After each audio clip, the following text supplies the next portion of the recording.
इस कहानी के माध्यम से हम लोग जानेंगे कि असली गुणवान किसको कहा जाता है। असली गुणवान कौन? गांव के पनघट पर 4 औरतें पानी भरने आई। पानी भरते भरते वे एक दूसरे से बातें करने लगी। चारों के एक एक पुत्र थे।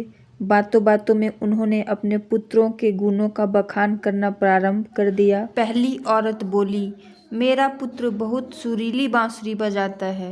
जो भी उसकी बांसुरी सुनता है मंत्रमुग्ध हो जाता है। मैं ऐसा गुणवान पुत्र पाकर बहुत प्रसन्न हूँ। दूसरी औरत बोली, मेरा पुत्र बहुत बड़ा पहलवान है। इस गांव में ही नहीं बल्कि दूर दूर के गांव में उसकी बहादुरी का डंका बजता है। ऐसा गुणवान पुत्र भगवान सबको दे। तीसरी औरत कहाँ पीछे रहने वाली थी। वह बोली, मेरा पुत्र कुशाग्र बुद्धि है। उससे अधिक बुद्धिमान इस पूरे गांव में नहीं। लोग अपनी समस्याएं लेकर उसके पास आते हैं। मैं ऐसा पुत्र पाकर धन्य हो गई। चौथी औरत ने सबकी बातें सुनी लेकिन कहा कुछ भी नहीं। इस पर वे औरतें उससे कहने लगी, बहन तुम भी तो कुछ कहो ना। तुम्हारे पुत्र में क्या गुण है?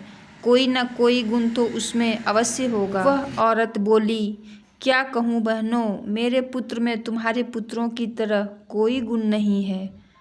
उसकी बात सुनकर तीनों औरतों ने गर्व से अपना सिर उठा लिया। कुछ देर में सबने पानी भर लिया और वापस जाने के लिए अपना अपना घड़ा उठाने लगी। उसी समय पहली औरत का पुत्र हाथ में बांसुरी लिए वहां से गुजरा। उसने देखा कि उसकी माँ पानी से भरा घड़ा नहीं उठा पा रही है, किंतु वह यह अनदेखा कर बांसुरी बजाते हुए वहां से चला गया।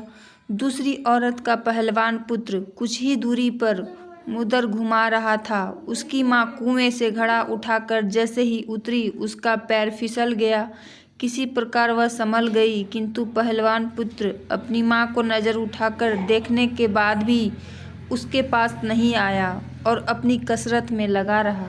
तीसरी औरत का पुत्र भी वहां से किताब पढ़ते हुए निकला। उसकी माँ ने उससे कहा, पुत्र मैं दोनों हाथों से घड़ा पकड़े हुए हूँ, ये रस्सी जरा मेरे कंधे पर डाल दे। लेकिन वह अपनी माँ की बात अनसुनी कर वहां से चला गया।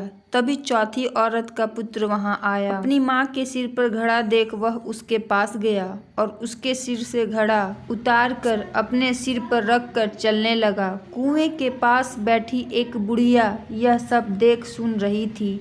वह बोल पड़ी, मुझे तो यहाँ बस एक ही गुणवान पुत्र नजर आ रहा है, वही जो अपने सिर पर घड़ा लिए जा रहा है। माता पिता की सेवा करने वाले पुत्र से गुणवान पुत्र भला कौन हो सकता है। इस कहानी से हमें यही सीख मिलती है कि गुणवान वही है जो अपने माता पिता की सेवा करे।